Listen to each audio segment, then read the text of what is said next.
Bom, nós estamos em Gênesis, certo? Terminamos aquele capítulo 9 de forma assim perturbadora, vamos dizer assim, certo?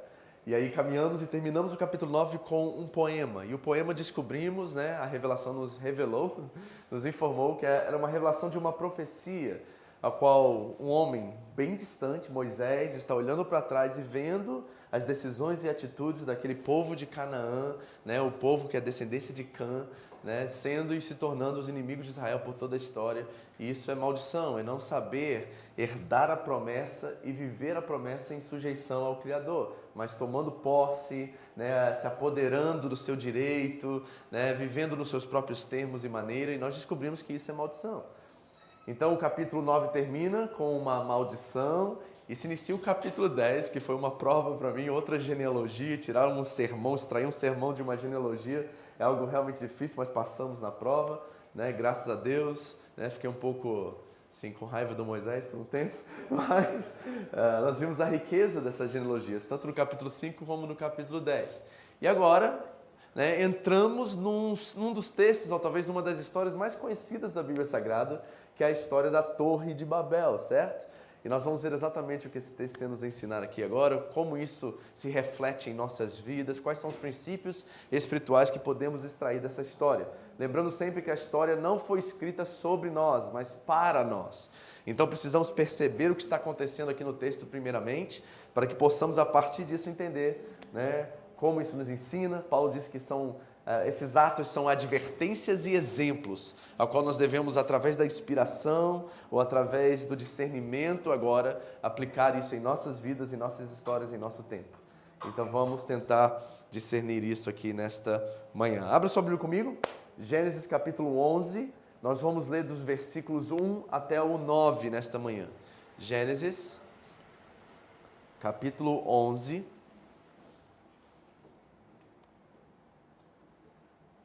dos versículos 1 ao 9. Assim que você encontrar, fique de pé. Vamos ler em voz alta, juntos, como igreja.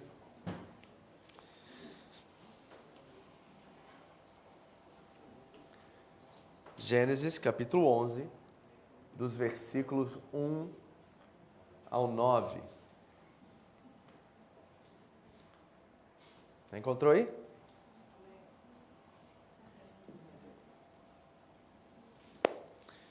Vamos ler em voz alta, não se preocupe com quem está do seu lado, leia na sua versão, do jeito que está escrito aí na sua Bíblia, e vamos fazer essa leitura nesta manhã. Amém? Assim diz a palavra de Deus, 3, 2, 1.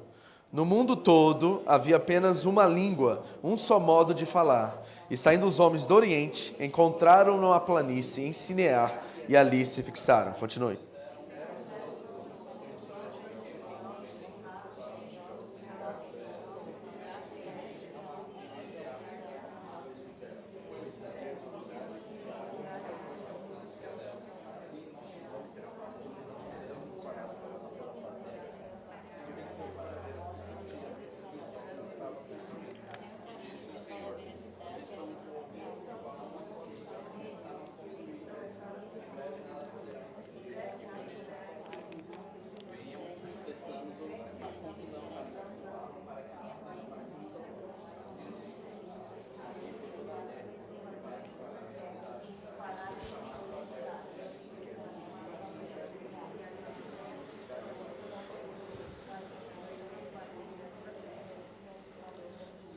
Por isso foi chamada Babel, porque ali o Senhor confundiu a língua de todo mundo. E dali o Senhor o espalhou por toda a terra. Vamos orar mais uma vez? Pai querido, que as palavras da minha boca e as meditações do meu coração sejam agradáveis a Ti, meu Senhor, minha rocha, meu resgatador. Fale conosco nessa manhã, Espírito Santo, nos conduza à aplicação, ao desejo Teu para nós, para que possamos entender esse texto e discernir as nossas construções, discernir aquilo que estamos edificando, para que sejamos submissos a Ti, Senhor, e não venhamos tentar fazer o nosso nome famoso, tentar construir e edificar a partir das nossas propostas, da nossa autossuficiência. O salmista já nos ensinou que se o Senhor não edificar a casa, em vão trabalham aqueles que a edificam. Então nos ajude a edificar nesta manhã, Deus, de uma forma correta e avaliar nossas construções. Em nome de Jesus. Amém. Pode sentar, obrigado. Bom, gente, o problema da depravação humana continua tendo seus efeitos dentro da história bíblica. Nós vimos em Gênesis capítulo 8, Noé oferece um holocausto, uma oferta completa a Deus. E Deus recebe, diz que ele recebe como um aroma agradável as suas narinas. Mas o interessante é que Deus, através desse ato de um intercessor, Deus decide nunca mais amaldiçoar a terra, principalmente através das águas, através desse colapso que nós falamos ali no início do capítulo 8 e 9. Mas há um decreto ali em Gênesis capítulo 8, um diagnóstico que Deus faz acerca do coração humano. Diz assim o texto no versículo 21 do capítulo 8: Pois o coração do homem é inteiramente inclinado para o mal desde a infância. E Deus promete nunca mais destruir o ser humano. Mas o fato é que o coração do homem é inclinado para o mal. E a história de Babel, é uma história muito interessante porque descreve exatamente esse diagnóstico. Homens construindo suas próprias cidades, suas próprias torres e desafiando o Criador.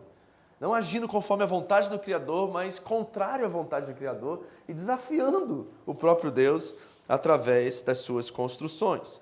E como eu disse, o capítulo 9 termina com um poema que introduz o capítulo 10, e no capítulo 10 nós vemos todo o elenco da história bíblica, certo? É ali que os escritores de novelas mexicanas e brasileiras se inspiram. Ali está todo o elenco da Bíblia Sagrada no capítulo 10, principalmente através dos 3 filhos de Noé. E no capítulo 10, nós lemos semana passada, nós vimos que o texto diz que línguas se formaram. Esses povos que se separaram e se espalharam por toda a terra, cada um agora tinha sua própria língua. E o que o texto está nos ensinando ali no capítulo 10? Que o capítulo 11 vem antes do capítulo 10, ou seja, o texto do Gênesis não está em ordem cronológica. Então o que nós vamos ler nessa manhã e estudar nessa manhã, na verdade aconteceu antes do capítulo 10. O capítulo 10 é a consequência do capítulo 11. Mas Moisés, por questões teológicas, ele tinha um objetivo teológico, ele coloca o texto anterior para que nós saibamos, e principalmente aquela geração que está prestes a entrar na Terra Prometida, saiba exatamente a geração, né, de onde vem todas essas línguas, qual é a raiz ou tronco linguístico que formou todas as línguas, tá? Já vou dizer, não saiu português lá de Babel, tá, gente? Português deriva de outras línguas primárias, certo? Mas ali é a base, o tronco linguístico de todas as acho que são 186 línguas hoje no mundo todo, certo? Então nós vamos ver isso e trabalhar isso. Vamos ao texto, volte comigo. Gênesis capítulo 11, versículo 1 diz assim: No mundo todo... O que é esse mundo aqui, gente? Eu sei que na cabeça de um ser do século 21 já pensa no globo, já pensa no planeta Terra, certo? Mas não é isso que o texto está dizendo. O texto, na verdade, diz em toda a terra habitável, certo? O que estava disponível ali para ser habitado naquele momento ali. Então, toda a terra havia apenas uma só língua em um só modo de falar. Então, das 3 gerações de Noé, os 3 filhos de Noé, falavam uma só linguagem. E o que quer dizer esse um só modo de falar? Não significa só que eles conseguiam se comunicar, mas o texto está dizendo que eles tinham também um só modo de pensar, o mesmo objetivo, o mesmo foco, o mesmo alvo. Eles falavam a mesma língua, mas também tinham objetivos em comum. E eu comecei a pensar comigo mesmo, será que ter o mesmo modo de pensar, o mesmo foco, o mesmo objetivo é algo bom, biblicamente falando?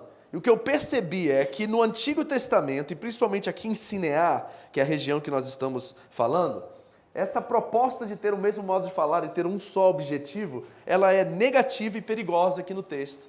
Porque isso irá criar um pretexto para, através da unidade, o homem criar um modo de operação que irá desafiar o Senhor, desafiar o próprio Deus. Então, eu reparo que no Antigo Testamento, quando os homens se unem para um propósito, eu vou dizer assim, 90% das vezes tem um propósito que é desafiador, um propósito que revela autonomia, independência, soberba e sempre contra os projetos e os propósitos de Deus. Então, no Antigo Testamento nós vemos que essa unidade não é muito boa devido ao coração do homem ser inteiramente voltado para a maldade. Mas é interessante porque quando nós chegamos à Nova Aliança, ao Novo Testamento, e os apóstolos começam a escrever as suas cartas às igrejas, principalmente o apóstolo Paulo, que escreveu 13, talvez até 14 das cartas, nós vemos que esse espírito de unidade, esse desejo de falar uma só linguagem, volta a ser uma realidade do povo da Nova Aliança. E por quê? Porque no Antigo Testamento, nós vemos que o problema do mal não havia sido resolvido e o pecado ainda dominava o coração do ser humano. Mas quando Cristo morre Ele se sacrifica por nós e nós cremos para a nossa salvação, nós nascemos de novo, recebemos um novo coração e esse novo coração, ele ainda sofre as consequências do pecado, mas ele não é mais dominado pelo pecado. Ele tem uma escolha a fazer, bênção ou maldição. É interessante que no Antigo Testamento tem sempre esses termos, né? Escolha a bênção e não a maldição. Escolha servir ao Senhor e não aos Baalins e não aos deuses dos povos que estão ao seu redor. Mas o povo, embora de coração dizia assim, lembra a história, por exemplo, de Josué? Josué se levanta e toma uma decisão. Eu e a minha casa vamos servir ao Senhor. Vocês escolhem a quem vocês irão servir. E o povo todo lá animado, empolgado, e assim também na igreja, né? Às vezes, né? A gente gera um projeto, uma coisa, e todo mundo, vai ser bom demais, conferência chegando, pastor Marcelo vem, aí todo mundo bota a camisa, se anima, aí no dia não vem metade, né? Você sabe como é que é essa história? Eu já estou aqui há 20 anos, eu sei exatamente o que é isso, certo? Tipo culto de oração, né? As primeiras 2 semanas, gente, é o fogo descendo, 30, 40 pessoas, passou a 3ª semana, vai para 10, na 4ª semana tem 3, na outra semana está o pastor lá orando sozinho, no Zoom, certo? Então essa é a realidade, então nós ficamos empolgadíssimos. E nós vemos a mesma realidade no Antigo Testamento, porque o povo não tinha domínio sobre o pecado, mas essa desculpa não é mais nossa na nova aliança. Agora que nós nascemos de novo em Cristo Jesus, nós temos o poder de dizer não ao pecado. E por isso que os apóstolos começam a tornar agora realidade essa ideia de que a proposta do Espírito Santo é que nós vivamos em unidade. E olha o que Paulo diz aos Filipenses no capítulo 2, só ouça. Ele diz assim, completem a minha alegria. O apóstolo Paulo escreveu numa igreja que ele amava. Completem a minha alegria. Como, Paulo? Tendo o mesmo modo de pensar, o mesmo amor, um só Espírito e uma só atitude. Mesmo modo de pensar. Isso aqui é o reverso de Babel. Agora que nascemos de novo e o Espírito está sobre nós, a possibilidade da unidade existe. E nós podemos, de fato, falar todos a mesma linguagem. Temos um só modo de pensar. Agora, não estamos falando de robótica aqui, certo? Não é que nós somos programados agora, o que o pastor Vitor fala, você deve falar. Não é isso, tá? Nós estamos falando de ter o Cristo como Senhor das nossas vidas e ter isso em comum. O amor que reina dessas relações é o que nós devemos propagar e devemos falar essa mesma linguagem. É a linguagem de Cristo e não a nossa linguagem que nós estamos falando. Por isso que Paulo vai dizer aos Coríntios que nós temos a mente de Cristo. Então essa mente que fala é a mente da unidade porque nós estamos juntos em um só propósito, diante de um só Senhor, através de um só Espírito. Então é possível essa realidade hoje, gente. É possível nós falarmos a mesma língua quando nós falamos dos propósitos de Deus para conosco. Amém? Cada um na sua particularidade, cada um com o seu temperamento, com as suas capacitações e dons, mas nós podemos nos unir ao redor do Cristo e falarmos a mesma língua. Essa possibilidade existe hoje, certo? Então entenda essa distinção entre Antiga e Nova Aliança e a proposta que o Espírito dá a cada um de nós. Versículo 2. Saindo os homens do Oriente, vírgula. Você sabe quando tem uma vírgula que a gente faz? A gente para e pensa. Apareceu uma vírgula, você já para e pensa porque alguma coisa está acontecendo aqui no texto. E é interessante porque é uma dica do autor essa primeira frase. Reparem, quando o homem pecou no jardim do Éden e foi expulso para que não coma da árvore da vida e o pecado permaneça sobre a humanidade, Deus expulsa e envia-os para o Oriente. Todo o movimento bíblico de Deus para o seu povo é para o Oriente.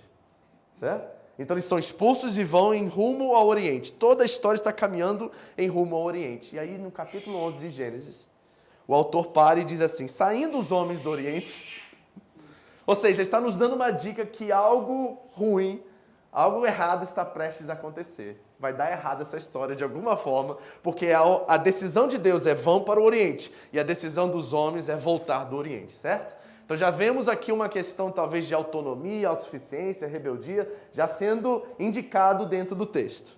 Aí diz assim, encontraram ali uma planície em Sinear e ali se fixaram.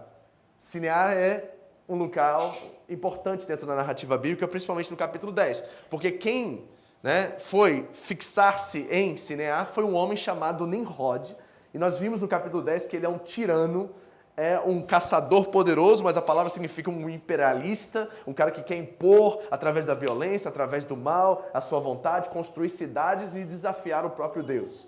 Então, Sinear é o lugar onde Nimrod reina. Ele é senhor, ele é o imperador de Sinear. Então, outra dica é que essa história não vai acabar bem. E outra é que ali eles se fixaram. Qual era a promessa de Deus em Gênesis capítulo 9, que também estava sobre Adão e Eva em Gênesis capítulo 1? É que os homens sejam férteis, multipliquem-se e espalhem-se por toda a terra. Lembra o que Caim fez? Deus colocou a marca para que ninguém, o mate e diz, agora você será um errante por toda a terra. Qual é a primeira coisa que Caim faz? Estabelece uma cidade, dá o nome do filho Enoque, para que permaneça o legado e o nome dele por toda a eternidade. Ele se fixa em Enoque, ele se fixa num lugar quando a direção de Deus é para que ele se espalhasse para todos os lugares. E aqui nós estamos vendo novamente os homens que foram chamados, essas gerações, principalmente de Canaã, que vem de Cã, foram chamados para serem férteis, se multiplicarem e saírem espalhando-se pela terra. E o que eles fazem? Decidem construir uma cidade e se fixarem novamente em um outro lugar. E aqui já temos algumas aplicações muito importantes para nós. Tem uma frase que ficou marcada nesse ministério há 2 anos, eu não lembro exatamente o tempo, 2, 3 anos atrás. E você vai lembrar da frase quando eu falar ela. Mas ela é muito própria para aquilo que nós estamos aprendendo aqui nesta manhã hoje. A frase é o seguinte: melhor estar onde Deus quer que você esteja e você não quer estar, do que estar onde você quer estar e Deus não quer que você esteja. Foi rápido demais? Então vou devagar, tá? Vou ler para ficar mais tranquilo, porque minha mente pensou muito rápido. Certo? Escute isso. Isso tem a ver com a nossa história aqui em Cinear. E isso tem a ver com nós como estrangeiros fora do nosso país. Escute isso. E se isso for um princípio espiritual, retenha isso. E tente entender o que Deus quer dizer a você diante das suas propostas de construção de cidade, de fixar em algum lugar. Principalmente nós, que não somos da terra, nós nos fixamos aqui de certa forma, nós precisamos interpretar isso para que o reino se manifeste através das nossas vidas. É melhor estar onde Deus quer que você esteja e você não quer estar, do que estar onde você quer estar e Deus não quer que você esteja. Isso é Babel. Isso é Cinear, certo? Porque o interessante desse texto é que não há uma consulta sequer a Deus sobre fixar-se, sobre o que fazer, certo? Noé era um homem obediente a Deus, andava com Deus, justo e íntegro. O relacionamento com Deus era muito íntimo e ele obedeceu em tudo que Deus ordenara. Lembra dessa característica de Noé? Pois é, os seus filhos já não estão vivendo essa realidade. Que tipo de referência foi Noé, então, para a sua família? Os filhos não consultam a Deus, eles não estão nem aí para o que Deus pense. E as manifestações nas futuras gerações revelam essa autonomia, essa independência. Então Deus não é citado aqui. E essa decisão de fixar-se em Cinear não passa pelo crivo de Deus, não passa pela permissão de Deus. Deus não está nem na história ainda, gente. Isso é um grande problema da narrativa. E sabe de uma coisa? Vamos ser sinceros. Muitos de nós também fazemos planos assim. Nós só consideramos Deus quando dá errado, não é? Vamos falar sério? Tem muito crente que usa uma frase muito famosa aí fora, que é muito irresponsável, que é assim, a gente bola uma coisa, aí dá errado, a gente fala o quê? Seja o que Deus quiser. Não é? A gente transfere a responsabilidade para Deus agora e chama Deus para resolver o problema que nós mesmos criamos. É isso que nós fazemos. Vamos ser sinceros, a gente faz isso o tempo todo. Em coisas pequenas até, em pequenos detalhes. Em vez de falar assim, Senhor, o que Tu queres de mim? A maioria das vezes nós falamos, Senhor, por favor, errei, resolve o meu problema. Dá um jeito nisso aí. E como filhos que somos, às vezes Deus fala assim, por misericórdia eu vou tirar você dessa agora.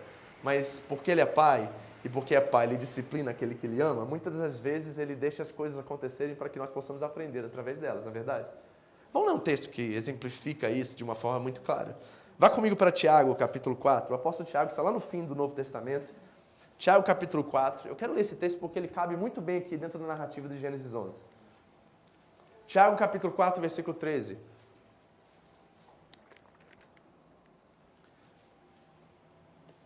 Tiago 4:3, acharam? Diz assim a palavra de Deus, olha, ouçam agora, vocês que dizem, hoje ou amanhã iremos para esta ou aquela cidade. Interessante, né? Esta ou aquela cidade aqui cabe dentro da narrativa perfeita. E passaremos o quê? 1 ano ali, faremos negócios e ganharemos dinheiro. Vamos lá, gente, vamos tentar aplicar isso aqui? Sabe uma coisa? Ano que vem vamos para o Japão. Começar numa fábrica, né? Ganhar um dinheirinho. Ficar 3 anos, comprar minha casa, abrir um negócio e voltar. Quantos de nós já tomamos uma decisão como essa na vida? Hein? Meus pais tomaram uma decisão como essa em 1988 e nós fomos parar lá nos Estados Unidos da América. Por causa de uma questão financeira, de fazer negócios, né? De tentar construir um futuro para os filhos. Muito válida a decisão. Não sei se eles consultaram a Deus ou não consultaram, mas isso aqui é uma coisa muito lógica e muito comum. principalmente nós que somos estrangeiros, né? As coisas dão erradas, e em vez de buscar a vontade de Deus, nós tentamos fazer a vontade de Deus sem consultá-lo.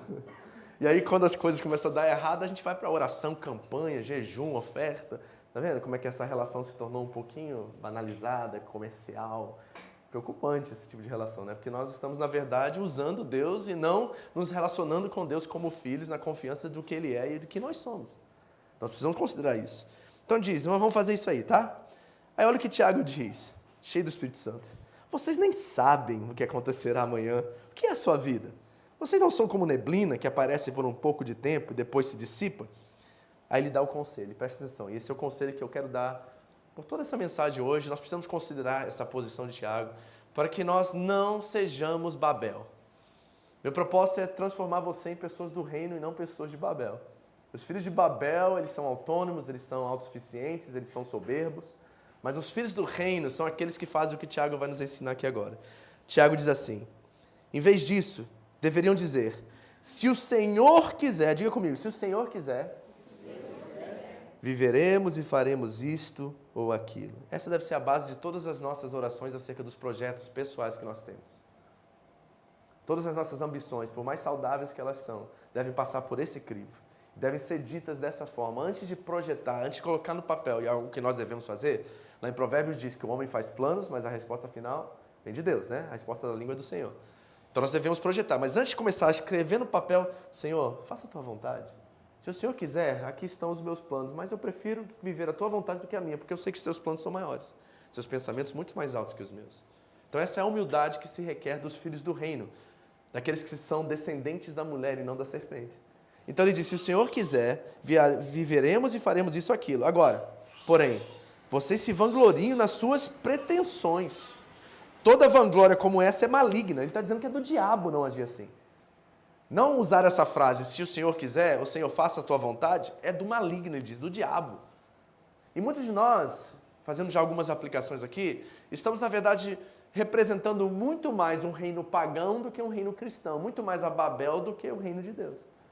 E por isso que esse texto é fundamental para a nossa aplicação dos nossos dias. Ele é um texto em seu tempo, é uma construção que está acontecendo numa localidade, né, em Sinear, mas é um texto que fala também das nossas construções e dos nossos maus hábitos aqui. Então ele diz assim, portanto, pense nisto, quem sabe o que se deve fazer o bem e não faz, comete pecado. Eu vou dizer, se o Senhor quiser é fazer o bem. Interessante essa ligação que ele faz aqui, certo? Então, eu costumo fazer aplicações no final da mensagem, mas eu quero aproveitar essa deixa do autor e quero pensar com vocês algumas coisas. Primeira coisa, quantos dos nossos planos começam com se o Senhor quiser? Faça uma avaliação aí de 10 segundinhos. Quantos dos seus planos, dos meus planos, começam com a frase se o Senhor quiser? A escolha da fábrica que você está trabalhando agora, começou se o Senhor quiser? A escolha do namoro, que começou e se iniciou um casamento, que tornou um casamento, começou com se o Senhor quiser? Ou foi uma atrapalhada atrás da outra, um atalho atrás do outro, e a gente se encontrou nessa situação e está chamando a Deus para agir com misericórdia? Quantos dos nossos planos se começam com se o Senhor quiser? Outra coisa, a sua decisão de vir para o Japão, permanecer aqui ou não? Eita, pastor, não depende de você, é isso que eu estou dizendo, certo? Então essa coisa de falar assim, não, agora eu vou embora. Isso não é... Ó, eu estou falando para os filhos do reino aqui, os filhos da luz. Estou falando para os discípulos de Jesus Cristo. Essa frase assim, ano que vem eu vou, não existe para nós, tá? Semana que vem eu vou ficar aqui, vou comprar uma casa aqui. Isso não existe para nós. Senhor, o que o Senhor quer de mim? A gente vai para a oração, aí a gente com responsabilidade age, faz o que a gente tem que fazer, mas sempre assim, se o Senhor quiser, esta é a minha casa. Se o Senhor quiser, esta é a fábrica que eu vou começar a trabalhar.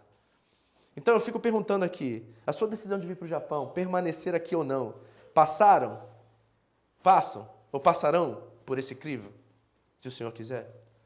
Porque, gente, o que eu quero dizer é o seguinte, eu sei que eu vou incomodar muitos aqui, vou chatear talvez outros, mas eu quero dizer que se não for assim, você é muito pagão na sua experiência religiosa e não um cristão. Porque o seguidor de Jesus imita o Cristo. Paulo disse, sede meus imitadores enquanto eu sou de Cristo. E lá no Getsemane, o Senhor, no momento de maior provação da vida dele, ele experimentou a sua humanidade. Ele disse assim, se possível, passa de mim esse cálice. Mas aí ele mostra, isso aqui certo? É o conflito humano que é parte da nossa experiência. Mas ele diz assim, Senhor, mas não seja feita a minha vontade, mas a tua, tá vendo?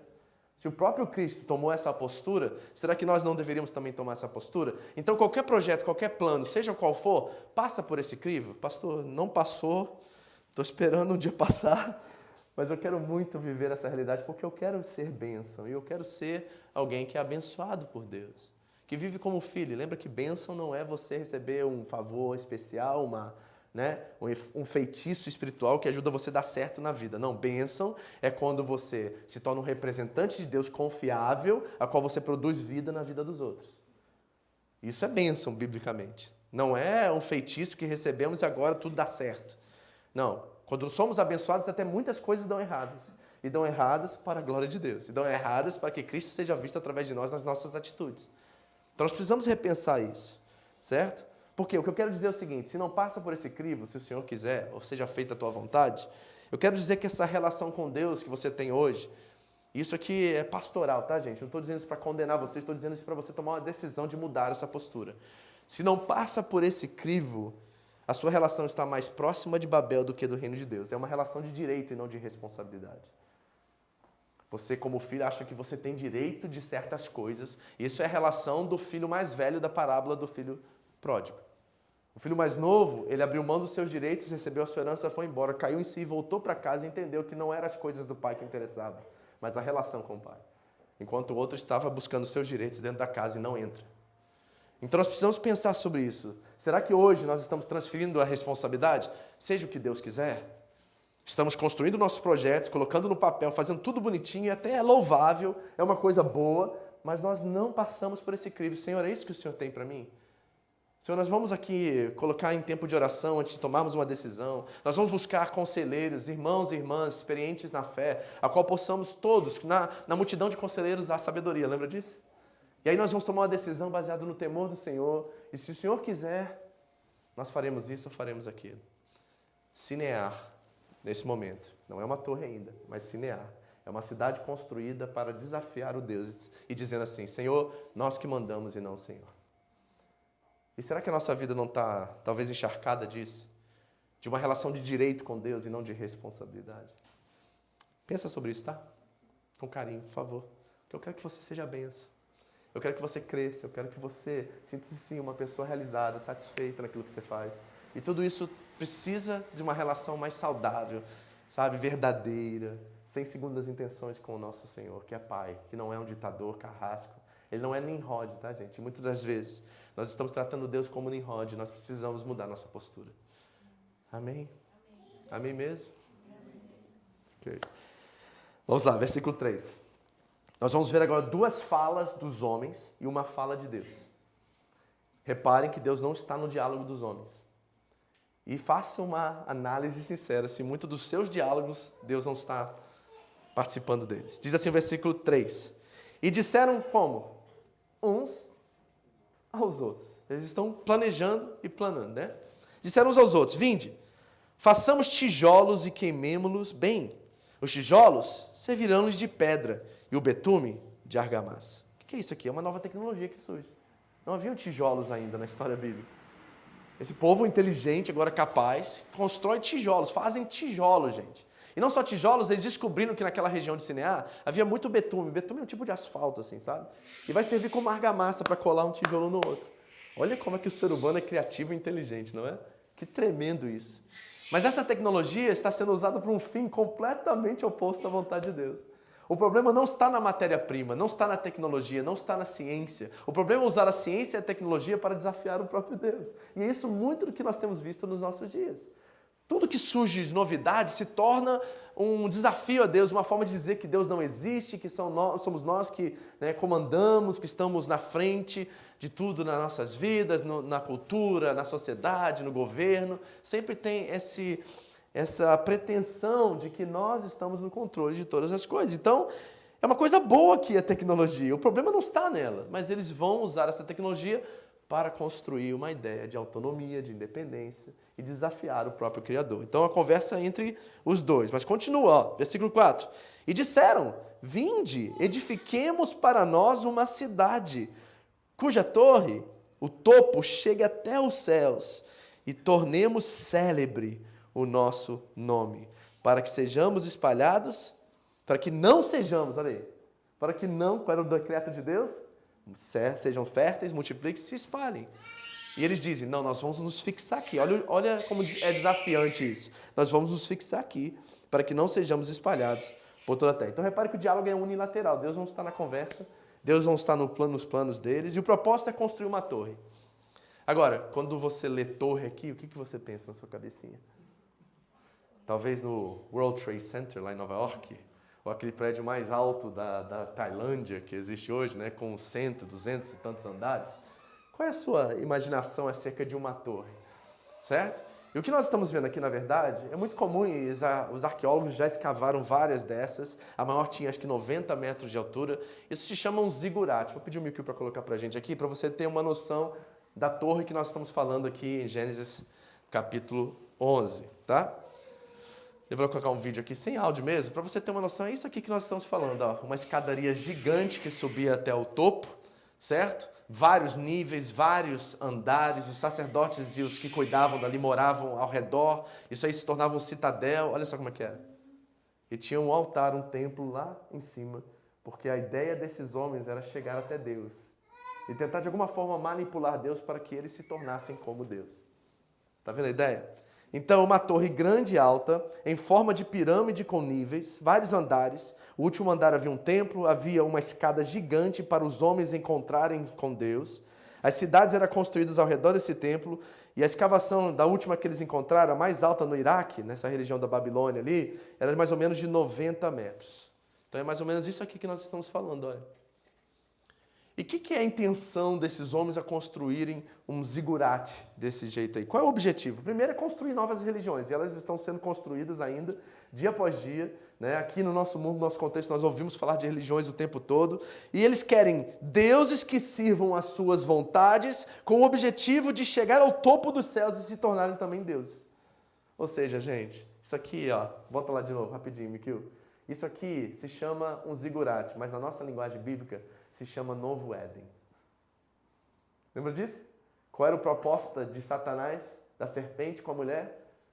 A hora que você comer desse fruto, você se tornará como Deus.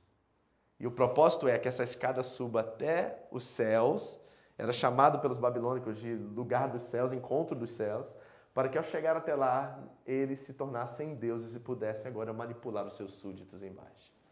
Veja que a proposta não muda, a estratégia do diabo não muda, ele só intensifica e moderniza as coisas, mas ele está fazendo a mesma coisa. E a pergunta que eu tenho para você é, ele continua fazendo isso com você?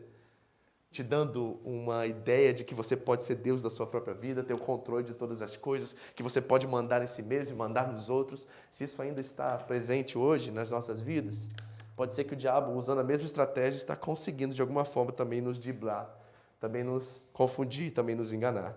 Então, qual era a ideia aqui? Era uma rebelião consciente contra o Criador, era a afirmação da autonomia humana, chegar aos céus pelos seus próprios esforços. Né? Isso aqui é um esforço humano de chegar ao céu. E muitas das religiões que nós estamos vendo, inclusive dentro do ambiente evangélico, tá? É esforço que nós fazemos através de oferta, através de serviço, através de tantas outras coisas para também chegarmos aos céus, para também chegarmos a Deus e nos tornarmos também Deus. Nós temos que ver como isso se manifesta também nas nossas propostas religiosas dos nossos dias. Muitas das nossas igrejas hoje estão vivendo essa realidade de esforço, de ativismo, de muita pressão para que Deus os aceite. Isso é esforço humano.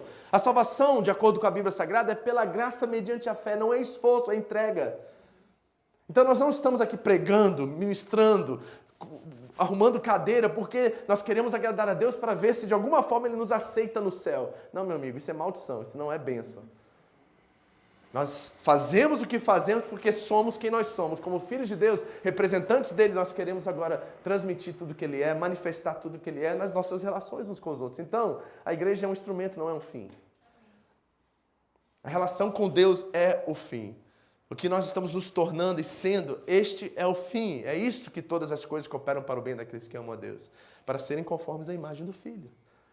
Então, muitas das nossas construções religiosas, nossos rituais, em vez de promover essa relação, está promovendo muitas outras coisas que parecem muito mais com Babel do que com o reino de Deus. Então eles queriam chegar a Deus pelos seus próprios esforços, encontrar e assumir o lugar de Deus, garantir a imortalidade.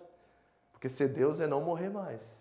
Então também é um desafio contra a morte, essa coisa que, né, nós temos irmãos aqui enfermos, pessoas passando por lutas contra a morte. É um desafio para a humanidade. Esses homens querem se tornar imortais, criar uma cultura centrada no homem, com a ajuda da ciência e da tecnologia, fixar um lugar, um reino mundial, uma unidade no mesma modo de pensar, para que todos possam servir a isso e fazer a coisa mais interessante aqui. Eles desejam fazer o nome deles famosos. Gente, tem uma coisa que está hoje matando a juventude da humanidade do nosso dia. É esse desejo por fama, não é?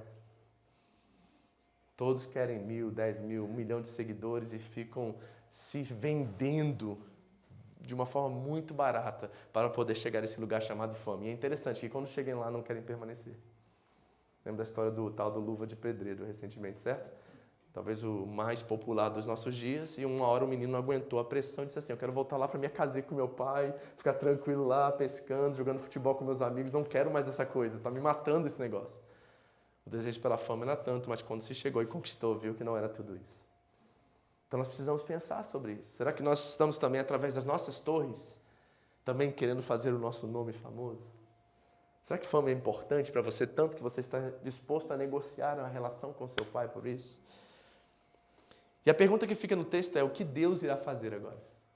O que Deus faz é muito irônico, é muito interessante. Vamos ao texto? Versículos 5 a 7. Então, desceu o Senhor para ver a cidade e a torre. Isso é muito interessante, gente.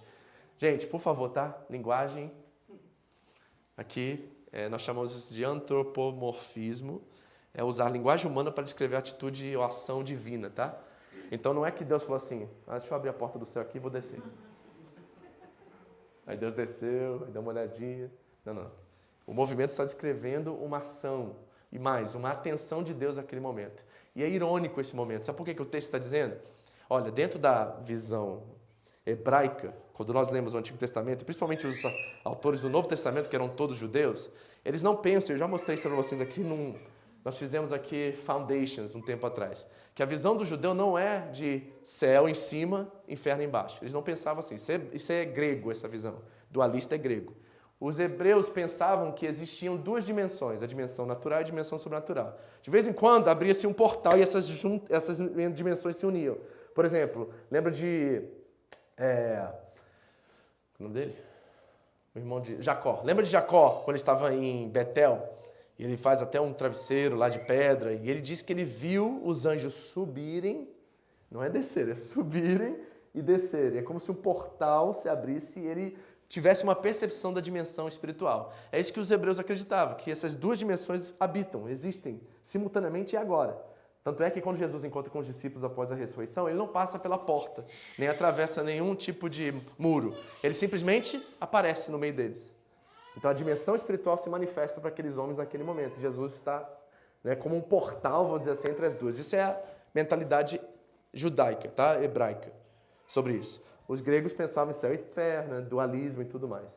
Então, quando nós estamos olhando esse texto aqui, nós vemos agora que o Senhor desce, certo?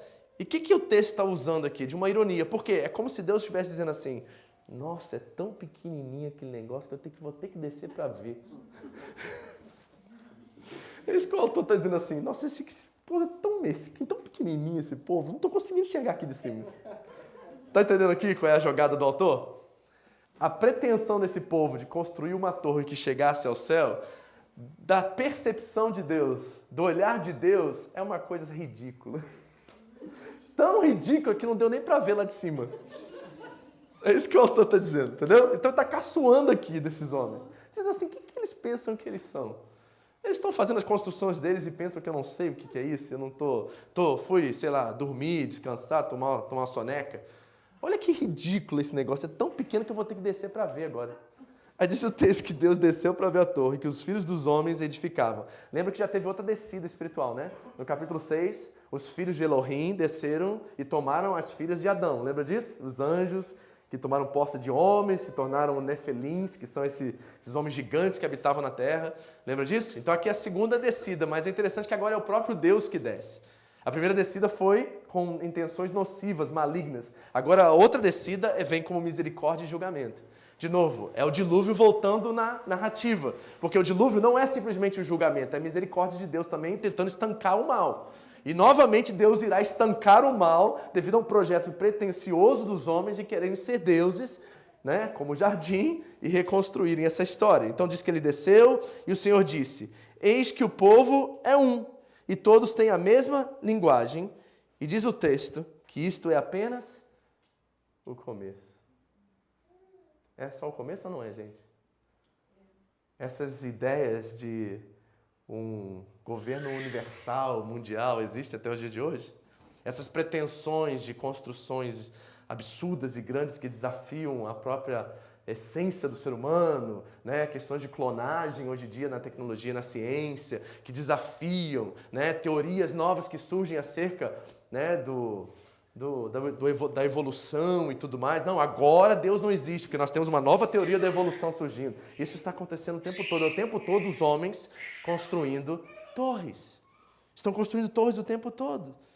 E Deus diz que eles têm a mesma linguagem e isso é apenas o começo. Olha só que coisa interessante. Então aqui essa linguagem é uma linguagem de maldição. Ou seja, tendo a mesma linguagem, todos pensando do mesmo jeito, é se apropriar da bênção de Deus em seus próprios termos, do seu próprio jeito, da sua própria maneira. Então, de novo, o ser humano, em vez de obedecer, em vez de se sujeitar ao Criador, que tinha as melhores intenções a respeito deles, eles querem fazer as coisas do jeito deles. Bem-vindo ao clube, né, gente? Não é? Porque é fácil de falar assim: nossa, que povo carnal. Esse povo do Antigo Testamento, se eu fosse Deus, mandava raio e já matava todo mundo de uma vez, sabe? Acabava com isso e começava de novo. Vamos tentar de novo com, sei lá, 100? Não. A história se repete em nossas vidas e nossas histórias. Nós também desafiamos a Deus com as nossas construções, com as nossas torres, com as nossas decisões de agir por conta própria, do nosso próprio jeito, da nossa própria maneira. Não vou falar isso, não. É muito duro. Mas eu vou falar. Talvez seu casamento está aqui agora devido a uma situação como essa. E aí, pastor, o que eu faço? Agora se encara, meu irmão. Você seja responsável e reverte essa maldição que talvez você mesmo construiu. E estabelece o reino de Deus, estabelece a misericórdia, a graça, o amor. Deixa o fruto do Espírito transformar esse relacionamento para que ele seja o que ele deva ser. Talvez você está numa situação financeira terrível hoje devido a uma decisão autônoma, independente que você criou. Certo? Não era a hora, não era o momento, e você, com todos os sinais e todas as pessoas dizendo a você não, você agiu por conta própria, está colhendo e talvez vai colher anos essa situação. Não transfere essa responsabilidade a Deus, não. Não vai para a campanha de oração, não, para resolver o problema financeiro que você criou. Seja responsável e peça a Deus para te dar força e graça para você conseguir manter e resolver essa questão. A gente está orando errado, tá vendo? Nossa oração é muito Babel e pouco reino. Eu fiz a besteira. O que eu faço? Boto na mão de Deus para me ajudar? Não, eu falo assim: Senhor, eu fiz a besteira, aqui estou eu, fiz minha construção, construí minha torre, eu te peço somente força para que eu possa trabalhar e reconstruir ou recolocar as coisas no lugar, pagar aqueles que eu devo, para que eu possa agora, entendendo que se eu não consultar o Senhor, eu estou lascado, eu possa tomar uma decisão sábia da próxima vez que eu tenho que decidir. É tão simples, né? Parece que eu estou falando uma coisa tão óbvia aqui. E para muitos cristãos não é óbvio assim. Parece que você tem que, sabe, se lascar às vezes para você aprender que no reino de Deus as coisas não funcionam só de forma isolada, sozinho, solitário. Não, nós não vivemos a sós, nós temos um Deus que é Pai, deseja se relacionar conosco, que deseja, sim, nos abençoar para que sejamos bênção. Porque você prosperando, meu irmão, de forma responsável, você vai ser responsável com as pessoas que estão ao seu redor, e isso é bom para Deus. Ele vai te usar como instrumento, ele, de misericórdia e graça, caridade, amor e tudo mais. Então nós precisamos pensar sobre isso, amém, queridos? Isso é só o começo, ele diz, é uma profecia fatal, não é? Então a gente tem que olhar isso e falar assim: isso é só um começo da minha vida também, então eu tenho que ficar sempre, sabe, preocupado com as minhas atitudes autônomas, só independentes. Eu sou assim. Gente, eu vou ser sincero, eu sou assim também. Porque, André, nós somos muito práticos. Quando um problema surge na igreja, a gente vai e resolve, em vez de falar assim: vamos orar. As pessoas vêm com um problema, a gente já sabe a solução, sabe? 99% das vezes eu já sei o que a pessoa precisa fazer. Já sei. Porque eu já passei por essa situação 10 mil vezes dentro da igreja. Ó, é só fazer A, B e C. E sabe o que eu preciso aprender com Deus? Fala assim: meu irmão, ora. Porque eu estou, na verdade, promovendo essa relação de dependência com Deus quando eu sou um canal para instruir essa pessoa a viver assim. E não simplesmente resolver os problemas delas. Porque ela aprende. Quando ela vive essa experiência pessoalmente, né? Uma coisa é o pastor falar assim, faça isso e dá certo. Aí o que vai acontecer da próxima vez? Mas quando ela ora, busca Deus, Deus dá o recurso e ela resolve, ela sabe a fonte onde ela deve buscar, não sabe agora? Não é mais um ser humano limitado como eu, mas é um Deus eterno, compreensivo, amoroso, que irá trazer toda a graça que ela precisa para resolver aquela questão. Certo? Então isso é só o começo, gente. Por que tem tanta fome na Terra hoje, gente? Já disse a vocês, se os bilionários que temos na Terra dessem 1% da sua renda, resolveria o problema da miséria. Por que não acontece? Porque um homem, em seu coração, inteiramente só pensa no mal. Só pensa em si mesmo. É a própria construção das suas próprias torres. Certo? Porque a injustiça, a corrupção ainda reina. Estava assistindo aquele debate presidencial ontem, eu fiquei horrorizado com aquilo, não sabia o que fazer. Que situação complicada aquilo. Você mente. Não, você mente. Não, você mente. Você mente. Você mente. Eu minto. Não, quem mente? Aí eu perguntei, quem mente? Eu fiquei perdido, porque eu não sabia quem mais mentia, quem não falava a verdade. É uma coisa de louco isso. E sabe o que é isso? Vou dar o fim da história aqui, tá? Sabe o que é isso? É o espírito de confusão. Porque a palavra Babel significa Bavel, que no hebraico significa confusão. É por isso que é chamado Torre da Confusão, Torre de Babel. O resultado desse tipo de lógica independente, autônoma, egoísta, é confusão. É isso que nós estamos vendo. Nosso país está confuso, gente. Ninguém sabe o que fazer. E muitas das nossas vidas estão confusas. É interessante que a gente sabe tudo o que fazer, mas não consegue. A gente não consegue captar, não consegue se apropriar de certas realidades que deveriam ser tão óbvias. Mas nós estamos vivendo o espírito de confusão porque nós somos independentes. Andamos sozinhos, tomamos decisão sozinhos, aí depois clamamos a Deus que recupere aquilo que nós perdemos, que Ele venha, resolver o nosso prejuízo. Ou então colocamos isso na mão de líderes espirituais, na igreja. Vou parar daquela igreja, não está dando certo. Quem te disse que igreja é para dar certo? Igreja é para dar errado, na verdade. Não é para ser o louvor que você quer, não é para ser a palavra que você deseja, isso aqui é tudo para Ele. Nós simplesmente estamos participando como família disso, unidos num só modo de pensar, um só pensamento, tentando descobrir a vontade dEle para que juntos possamos exercê-la. Isso é família, isso é o reino de Deus. Mas as nossas propostas são tão Babel que a gente vem aqui esperando receber algo, quando na verdade nós deveríamos estar oferecendo. Não a Deus, Deus não vai mudar se o louvor for bom, gente. Certo? Se o Wilde errar uma corda, aí os anjos falam assim, ai, meu, de novo. Quantas vezes eu vou ter que ensinar esse rapaz a tocar direito? Deus ficou chateado agora. O Vitor lá errou o versículo, quando pregou, foi fraquinho hoje, hein, Vitor? Pois é, essa semana eu vou abençoar você menos agora. Tem crente que pensa que a vida com Deus é assim. Eu tenho certeza que tem gente que pensa que a vida com Deus é assim. E por isso que vivem pilhados. Sim, pisando em ovos, né? Eu sempre brinco, né? Passa no supermercado de ladeira da bebida. Vai que um demônio aparece. Isso é prisão, gente. Isso é cárcere espiritual. Isso não é liberdade. Gálatas 5, foi para a liberdade que Cristo nos libertou. Mas nós não estamos vivendo e expressando essa liberdade. Por que será, hein? Por que tanta maldade no mundo hoje? Não são torres isso? Não são torres? O que Deus está fazendo aqui então, pastor? Ele está estancando o mal, tentando acabar com a confusão. E criando outra confusão. E essa confusão é um ato de responsabilidade da parte de Deus, porque agora os homens vão ter que depender dele e não uns dos outros. Esse diálogo aqui não vai funcionar mais, porque a gente não está falando a mesma língua, então nós vamos ter que depender de outra coisa. Quem? Quem conhece todas as línguas? Quem sabe falar diretamente conosco na nossa língua, do nosso jeito, dentro do nosso próprio temperamento? Só Ele.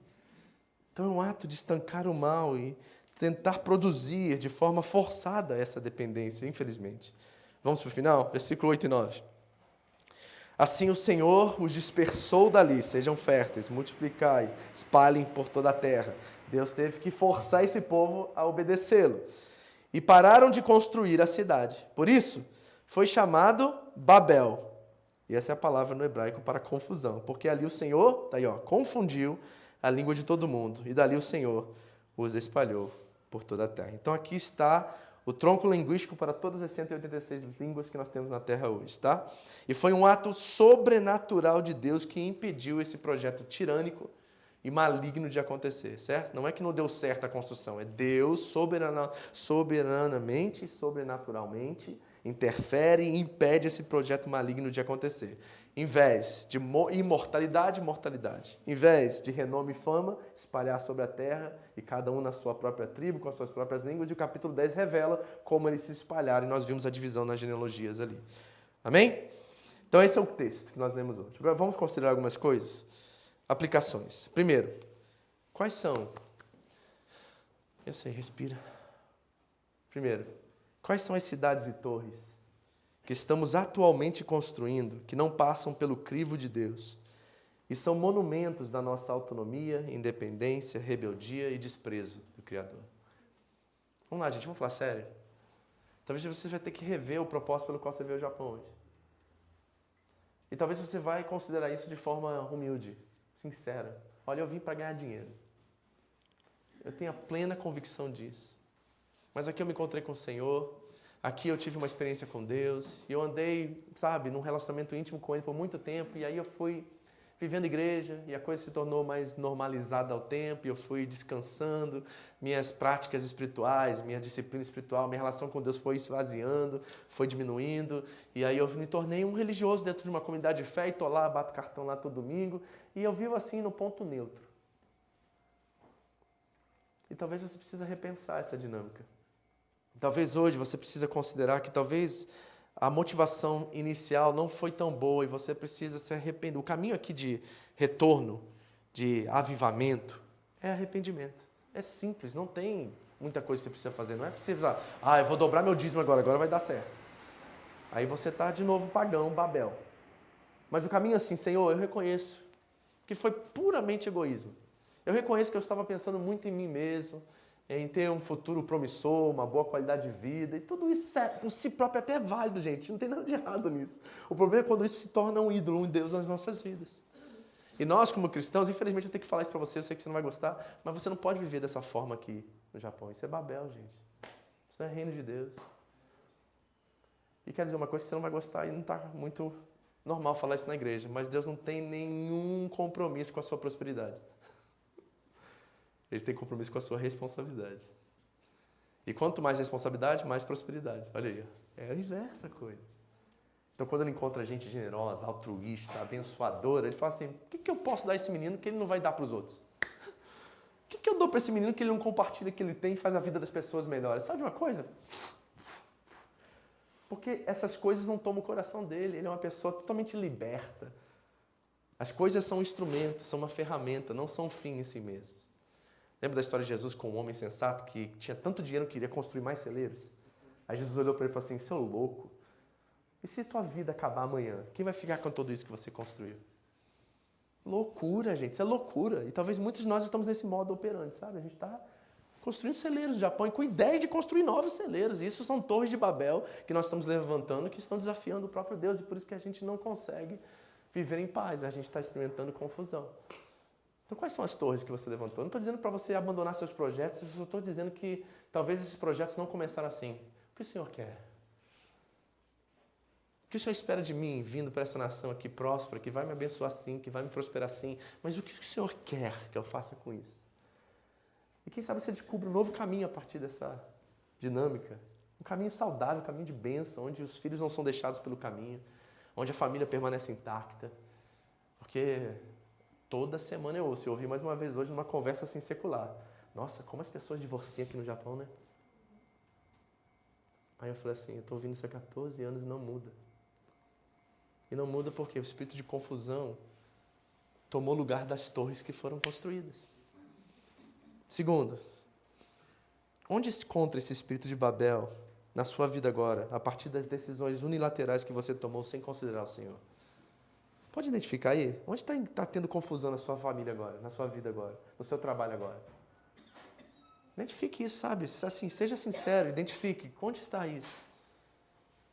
O que, Deus? Já encontrei. Então você vai fazer um caminho de desconstrução. Você vai derrubar essa torre. Você pode até usar as madeiras, o concreto, o betume, a argamassa, para levantar um altar. E nesse levantar o altar, você vai se encontrar como um sacrifício vivo a Deus. E aí entender seu propósito e sua missão aqui na Terra. Posso contar uma coisa para vocês que aconteceu comigo essa semana? Eu estava ouvindo, orando, lendo, e de repente veio uma coisa na minha cabeça. Lembra do Salmo 23? Todo mundo conhece? Seu meu pastor, nada me faltará, né? Aí ele faz a gente pelo vale da sombra da morte, ele está conosco.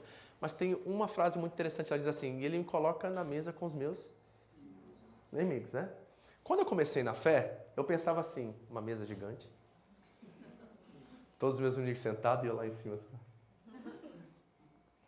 Tá tudo lascado agora. Vou arrebentar cada um por tudo que fez comigo. Vai pagar assim, não na mesma moeda, dobro o que fizeram comigo. Eu sempre li esse salmo dessa perspectiva. Quando eu comecei na fé, tá? Eu tava naquele negócio, sabe? Vou ganhar o mundo, Jesus vai voltar amanhã, e aí vai todo mundo pro inferno, e todo mundo pro céu, aí tudo resolvido, cabeça e não cauda, e vamos. Né? Esse é o jardim da infância da minha fé. Okay? Foi assim que eu aprendi. Né? Me disseram isso. Aí eu comecei a ler, amadurecer na fé, e um dia caiu a ficha que aquela mesa, na verdade, era uma mesa de reconciliação. Então eu estava sentado lá e a ideia era muito choro, lamento, luto e perdão. Então está aqui meu inimigo, me perdoa. Aí ele me perdoa. Aí todo mundo chorando, reconciliação, aquela coisa gostosa, maravilhosa. E eu assim, isso aí, isso é reino de Deus. E eu animadíssimo com aquilo, feliz da vida até semana passada. Quando essa mesa com os meus inimigos voltou e eu descobri que eu não sou o rei, que eu não sou o reconciliador, que eu sou a janta. Na verdade, eles estão ali para me comer. E ao ser comida, eu possa produzir vida na vida deles. Eu descobri que ali, em Romanos 12, Paulo diz que eu sou um sacrifício vivo e aceitável a Deus, que é o nosso culto autêntico, racional. Eu descobri naquele momento que eu não estou ali como rei para mandar em todo mundo e mandar todo mundo para o inferno e nada.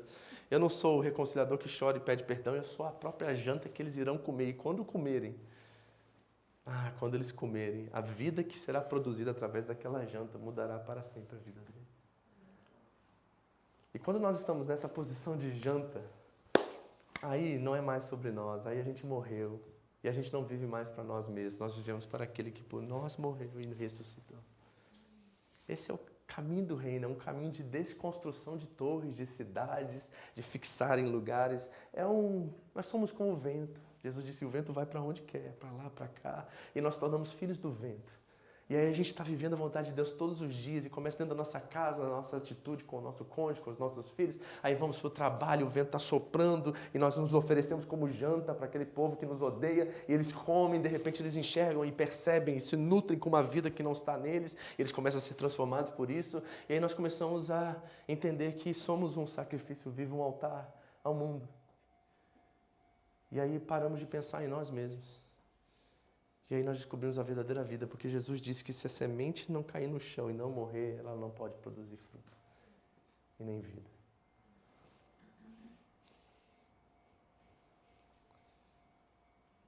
Então quais são os projetos hoje, humanos?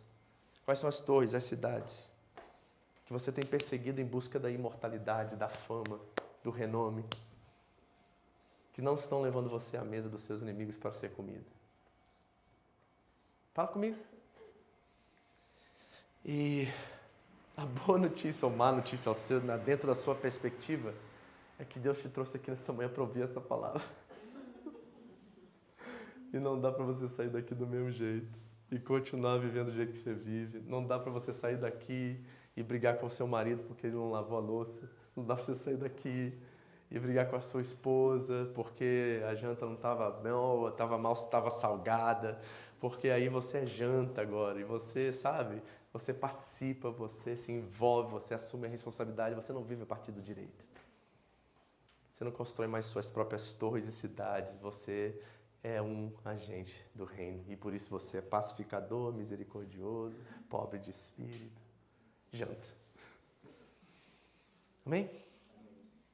Então vamos orar de forma desconfortável, rapidinho por isso, antes da gente cear. Eu sei que incomoda ouvir uma palavra como essa dessa manhã. Mas vamos, antes da gente morrer e cear, vamos nos acertar com Nimrod. Vamos, assim, rejeitar o Nimrod que nós construímos Deus? Vamos falar assim, Deus, eu acho que o Senhor estava mais para Nimrod do que para Jesus. Então a primeira coisa que eu vou fazer é derrubar minhas torres para que eu possa reconstruir, até com o mesmo material. Que a matéria-prima não é o problema, é a intenção. Tecnologia é boa, como a gente usa que é o problema. Então vamos reconstruir talvez altares, reconstruir ministérios, reconstruir famílias, reconstruir vidas aqui. E pedir ao Senhor que nos ajude, porque é o Espírito Santo que nos conduz a essa verdade. Amém? Antes de cearmos, vamos orar. Pai querido, obrigado, Senhor, por essa manhã. Obrigado por esse texto tão incrível, Deus, que nos trouxe tantos recursos hoje, nos ensinou tanto. Ajuda-nos, Senhor, a não fazer da nossa cidade, a não fazer da nossa casa cinear. Talvez há algumas cineares por aí, Deus. E nessas regiões, nessas cidades, há torres que nós construímos com o nosso próprio esforço. Foi sabedoria humana, foi projeto humano, foi intenção humana, foi soberba, foi arrogância, foi independência.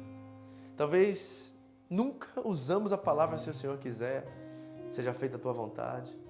E muitos dos projetos que estão de pé ainda na nossa vida não passaram por esse crivo. E talvez vai doer. Talvez vai assim, causar muito sacrifício, mas nós vamos ter que desconstruir isso, vamos ter que derrubar essa torre. Porque essa torre é um monumento de rebeldia a Deus. É um monumento de independência de Deus. É um monumento de pecado em nossas vidas. E o Espírito Santo irá traduzir para você o que isso é na sua vida. Eu sei o que isso é na minha, e eu preciso também resolver essa parada. Mas, Senhor, nos ajude nessa manhã. Ao reconhecer quais são, Deus, esses projetos autônomos, independentes, autossuficientes, ambiciosos, mas não com boas intenções, que tentam fazer o nosso nome famoso, que tentam, Deus, nos fixar em certas realidades que o Senhor nos mandou espalhar, mudar, transformar. Deus, perdoa nosso egoísmo, Deus, em nossos relacionamentos, a começar contigo. Se o Senhor tem sido Nimrod até agora, Deus, nós queremos pedir perdão, nos arrepender de tratarmos o Senhor como Ele e começar a tratar o Senhor como o Pai de nosso Senhor Jesus Cristo. Perdão, Senhor. O Senhor ofereceu o Teu Filho por nós. E o Senhor é por nós e não contra nós. E se o Senhor é por nós, quem será contra nós? Porque se nem o Seu próprio Filho poupou, mas antes o entregou por nós, e de graça, não nos dará Ele todas as demais coisas? Nós não precisamos construir torres. Deus nos dará tudo o que nós precisamos para levantar os nossos altares, para levantar monumentos onde o nome dEle é honrado. Então que assim seja, Deus. E ao tomarmos o pão, bebermos do sangue, do corpo, possamos lembrar que somos um sacrifício vivo, uma janta na mesa dos nossos inimigos, para que eles ao comerem possam ver vida, a semente ao morrer possa produzir fruto, e tudo isso seja para a glória do Senhor, Pai. Amém? Nós vamos passar em alguns minutos, segundos, o cálice, o pão. Eu queria que você tirasse alguns minutinhos aí em oração. Pastor, todo mundo nessa igreja pode comer? Pode. Por quê? Porque não sou eu que mando, é a Bíblia. Lá em 1 Coríntios capítulo 11, Paulo diz assim, que o homem examine-se a si mesmo. Reparem, o intermediário não é o pastor, não é a igreja local. É um homem a si mesmo. Então vamos obedecer às Escrituras? Nós vamos fazer o seguinte, nós vamos fechar nossos olhos. E todas essas torres, cidades e pecados, isso é pecado, que ainda estamos praticando, ou desejamos praticar, nós vamos colocar diante de Deus e dizer, Senhor, me perdoa, Deus, eu não quero viver de forma autônoma, eu não quero viver de forma independente, eu não quero ser arrogante, eu não quero fazer construções que o Senhor tem que descer para ver, de forma irônica, Deus. Eu quero levantar, Deus, um rei, eu quero ser útil em Tuas mãos, eu quero que o Teu nome seja famoso. Então qualquer proposta em mim, através de mim, ao redor de mim, que fazem meu nome famoso, hoje eu rechaço, hoje eu rejeito, hoje eu abandono. E que o Senhor faça com que o Teu reino habite em mim, faça com que Tua vontade se estabeleça em mim, Faça com que tudo que eu faça, comendo, bebendo, faça tudo para a tua glória, Jesus. O Senhor receberá o crédito. O Senhor receberá a honra. É tudo teu, Senhor. É teu. É através de ti. É para ti. Então receba, Senhor, nossa adoração nessa manhã. E ao partilharmos desse pão, desse suco, que representam simbolicamente, mas com muita graça, a tua vida por nós, que nós possamos ser vida para os nossos amigos e também para os nossos inimigos. Em nome de Jesus, nós consagramos a ti esses elementos. Em nome de Jesus. Vamos ficar de pé?